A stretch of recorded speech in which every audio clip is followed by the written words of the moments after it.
आज आप सुने हल षष्ठी व्रत कथा। हल षष्ठी व्रत महिलाओं द्वारे परिवार की सुख समृद्धि और संतान की दीर्घ आयु के लिए रखा जाता है। इस देश के अलग अलग हिस्सों में अलग अलग नाम से जाना जाता है। यह मूल रूप से षष्ठी माता का व्रत है। बलराम जी के जन्म उत्सव के उपलक्ष्य में यह मनाया जाता है। बलराम का प्रधान शास्त्र हल है, इसी से यह हलधर कहलाते हैं और यह व्रत हल षष्ठी कहलाता है। हल किसानों का भी प्रमुख औजार है जिसे वो खेती का कार्य करते हैं। अतः यह किसान त्योहारों भी है। इस दिन किसान अपने हाल का पूजन करते हैं। इस व्रत को विशेष कर नवविवाहित स्त्रियां पुत्र कामना से वो विवाहित स्त्रियां पहली संतान प्राप्ति पर संतान की शीघ्र आयु कामना से व्रत करती है। बलराम जी का संबंध हल से है और कृष्णा जी का संबंध गौ पालन से है। इसलिए इस व्रत में हल और गौ माता पूजा किया जाता है। इनकी उससे कार्य लिया जाता है। इस कारण से हल जोतते हुए जगहों का कोई भी अन्य गाय का दूध दही घी आदि का उपयोग इस व्रत में वर्जित है। भादो मास के कृष्णा पक्ष का 6वां दिन अर्थात षष्ठी तिथि को हल षष्ठी का व्रत किया जाता है। यह पर्व भगवान श्री कृष्णा का ज्येष्ठ भ्राता श्री बलराम जी के जन्मोत्सव के रूप में मनाया जाता है। इसी दिन श्री बलराम जी का जन्म हुआ था। यह व्रत संतान प्राप्ति, संतान की लंबी आयु, शीघ्र आयु के लिए और सुख समृद्धि के लिए माताओं द्वारा रखा जाता है।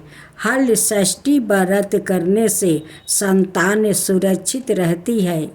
हल षष्ठी व्रत में शिव परिवार अर्थात शिव जी, माता पार्वती, सिद्धि बुद्धि सहित गणेश जी, स्वामी कार्तिकेय, इनके अलावा भगवान श्री कृष्णा और बलराम जी और हल षष्ठी माता की विशेष पूजन होता है।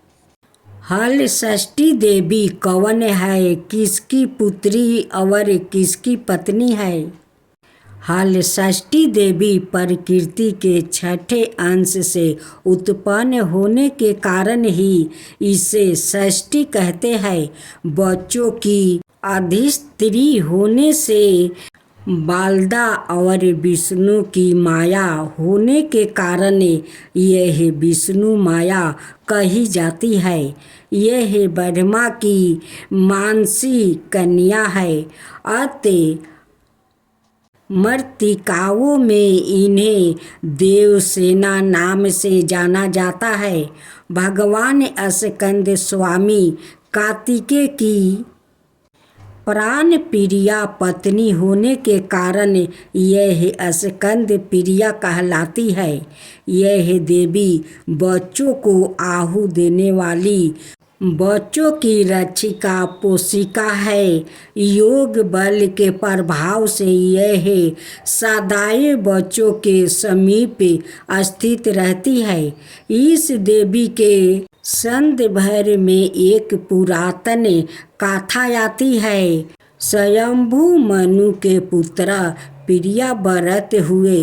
वो योगी होने के कारण विवाह नहीं करना चाहते थे, किंतु वर्मा जी के आज्ञा से उन्होंने मल्लिका नाम की कन्या से विवाह किया, परंतु बहुत समय बीतने पर भी उनको कोई संतान नहीं हुआ।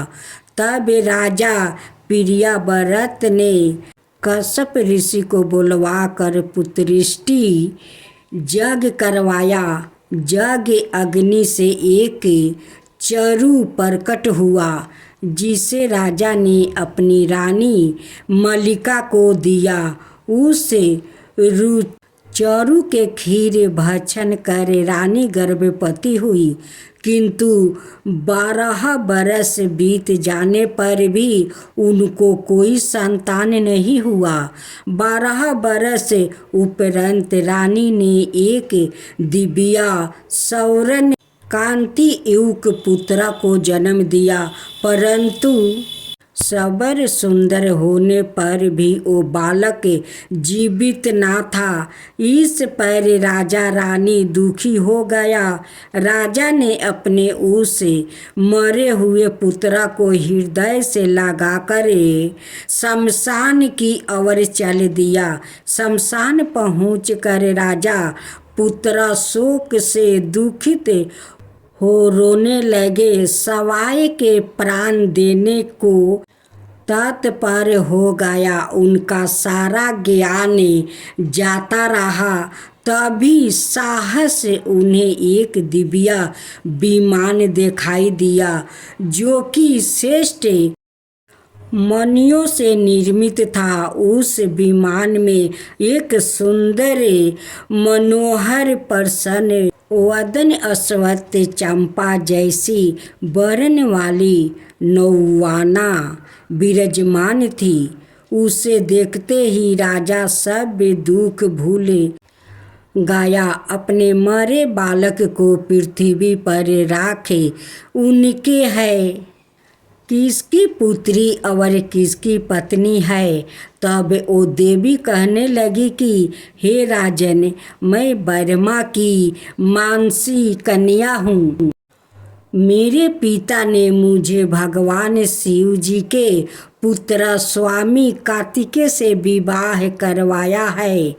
अत मैं स्कंद प्रिया हूँ। मैं पुत्रहीनों को पुत्र, पत्नीहीनों को पत्नी, धनहीनों को धन और कर्म वानों को उनके कर्मा अनुसार फल देती हूँ।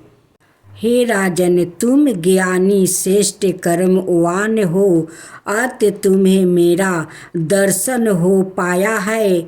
तुम दुख का त्याग कर मेरी सवाए पूजन करो और सवस्त्रा करवाओ। मैं तुम्हें वर देती हूँ कि तुम्हारा यह पुत्र शीघ्र जीवित हो उठेगा और परम प्रतापी होगा।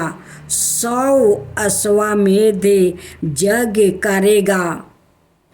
यह सुव्रत नाम से विख्यात होगा। यह कह देवी अंतर्ध्यान हो गई। इधर राजा प्रियव्रत अपने संतान को जीवित देख प्रसन्न होकर पुत्र सहित नगर को वापसी आया। नगर में हर्षोल्लास मनाया गया। बालक के जन्म से 6वें दिन सुस्ति ग्रह में माता षष्ठी का पूजन कर आनंद उत्साह किया गया। उसी दिन से पूरे संसार में छठी के आयोजन की परंपरा चली आ रही है। इस प्रकार हर स्थात शिव परिवार से होने के कारण यह देवी हर षष्ठी और यह व्रत हल षष्ठी के दिन करने के कारण हल षष्ठी कहलाती है। हल षष्ठी व्रत का था। मथुरा के राजा कंस अपनी बहन देवकी को विवाह उपरांत विदा करने जा रहे थे, तो आकाशवाणी के वचन सुन के देवकी का 8वां गर्भ तेरी मृत्यु का कारण बनेगा। जान कर बहने बहनोई को कारागार में डाल दिया और वासुदेव देवकी के 6 पुत्र को एक एक कर कंस ने मार डाला। जब 7वां बच्चे के जन्म का समय नजदीक आया तो देव ऋषि नारद जी वासुदेव देवकी से मिलने पहुँचे और उनके दुख का कारण जानकर देवकी को हलषष्ठी देवी के व्रत रखने की सलाह दी। देवकी ने नारद जी से हलषष्ठी व्रत की महिमा का गाथा पूछी तो नारद ने पुराण गाथा कहना आरंभ किया कि चंद्रव्रत नाम का एक राजा हुआ जिनको एक ही पुत्र था। राजा ने राहीगरों के लिए एक तालाब खुदवाया किंतु उसमें जल न रहा, सूख गया। राहीगर उस रास्ते गुजरते और सूखे तालाब को देखकर राजा को गाली देते थे। इस खबर को सुनकर राजा दुखित हुआ कि मैंने तालाब खुदवाया, मेरा धन और धर्म दोनों ही व्यर्थ हो गया। उसी रोज रात राजा को सपने में वरुण देव ने दर्शन देकर कहा कि यदि तुम अपने पुत्र का बलि तालाब में दोगे तो जल भर जाएगा। सुबह राजा ने सपने में कही बातें दरबार में सुनाया और कहा कि मेरे धन और धर्म भले ही व्यर्थ हो जाए पर मैं अपने पुत्र का बलि नहीं दूंगा। यह बात लोगों से होता हुआ राजकुमार तक पहुंचा तो वो सोचने लगा कि यदि मेरी बलि से तालाब में पानी आ जाएगा तो लोगों का भला होगा। यह सोच कर राजकुमार अपनी बलि देने वाले तालाब में बैठ गया। अब वो तालाब पानी से लबालब भर गया। जल के जीव जंतुओं से तालाब परिपूर्ण हो गया। इकलौते पुत्र के बलि हो जाने से राजा दुखी होकर वन को चला गया। वहाँ पहुँच स्त्रियाँ व्रत कर रही थी, जिसे देखकर राजा ने कौन सा व्रत और क्यों कर रही हो पूछने पर स्त्रियाँ ने हलषष्ठी व्रत की संपूर्ण विधि विधान बतलाई। उसे सुनकर राजा वापसी नगर को गया और अपनी रानी के साथ उस व्रत को किया। व्रत के प्रभाव से राजा पुत्र तालाब से जीवित बाहर निकल आया। राजा परिवार सहित हलषष्ठी माता के जयकारा कर सुख पूर्वक निवास करने लगा। इति हलषष्ठी व्रत कथा प्रथमो अध्याय। अब नारद जी ने देवकी से हलषष्ठी व्रत की अन्याय कथा कहना शुरू किया कि उज्जैन नगरी में 2 सौतन रहती थी। एक का नाम रेवती और दूसरी का नाम मनावती। रेवती को कोई संतान न था, जबकि मनावती को 2 पुत्र थे। रेवती अपने सवत के बच्चों को देखकर हमेशा सवतिया डाहे से जलती रहती और उनके पुत्र को मारने का जतन ढूंढती रहती थी। एक दिन उन्होंने मनावती को बुलाकर कहा कि बहन, आज तुम्हारे महके से कुछ राहीगीर मुझसे मिले थे। उन्होंने बताया कि तुम्हारे पिताजी बहुत बीमार है और वो तुम्हें देखना चाहता है। पिता की बीमारी को सुनकर मनावती दुखी हुई। रेवती कहने लगी कि बहन, तुम शीघ्र अपने पिता से मिलने चली जा।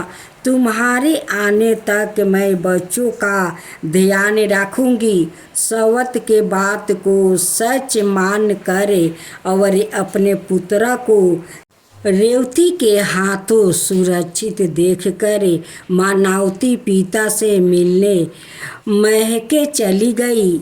अब रेवती बच्चों को मारने का अच्छा मौका जानकर उन दोनों बच्चों को मारकर जंगल में फेंक आई। इधर मनावती जब महके से पहुंची तो पिता को स्वस्थ देखकर पिता से अपनी सवत की कई बातों को कहे कुशल क्षेमा पूछती है।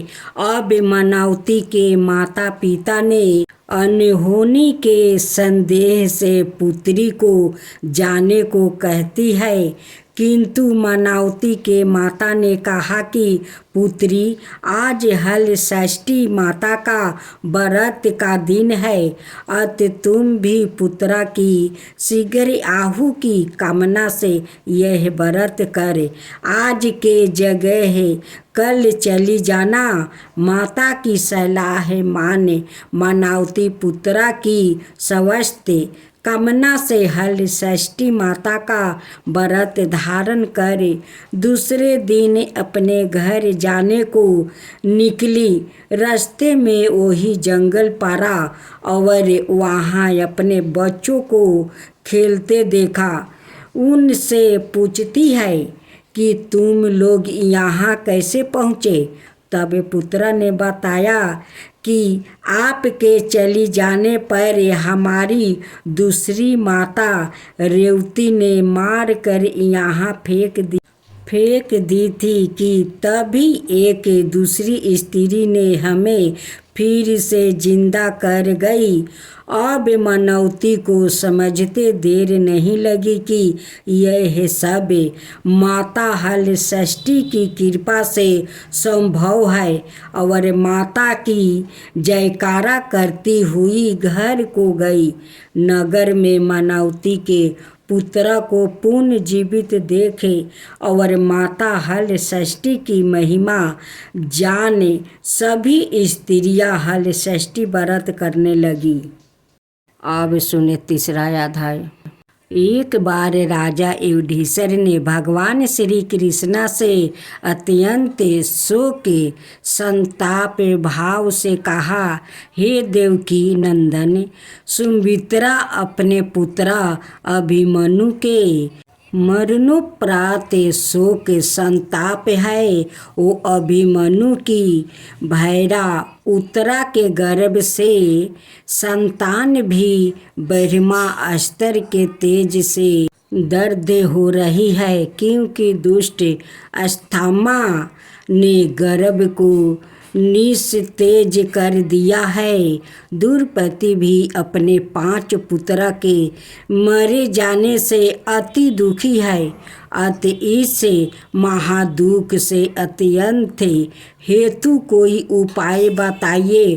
तब श्री कृष्ण जी ने कहा, राजन, यदि उत्तरा मेरे बताए इस अपूर्व व्रत को करे तो गर्भ का निस्तेज शिशु पुनः जीवित हो जाएगा। यह व्रत जो भादो मास की कृष्णा पक्ष षष्ठी और भगवान शिव, पार्वती, गणेश, स्वामी कार्तिकेय की विधि विधान द्वारा पूजन पुत्र पौत्रा की अल्पाहु ओ शोक के महादुख से मुक्ति प्रदाता है।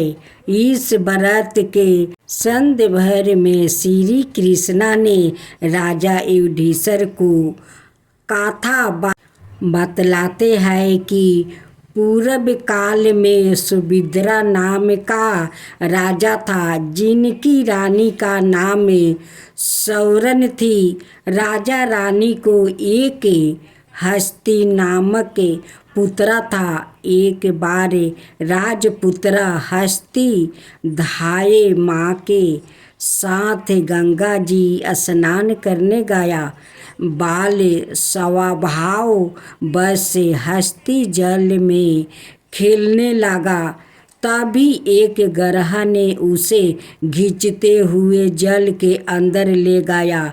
इसकी सूचना धाये माँ ने जाकर रानी सौरन से कह सुनाया। इस पर रानी ने क्रोधवश दाये के पुत्र को धधिकारते हुए आग में डाल दी।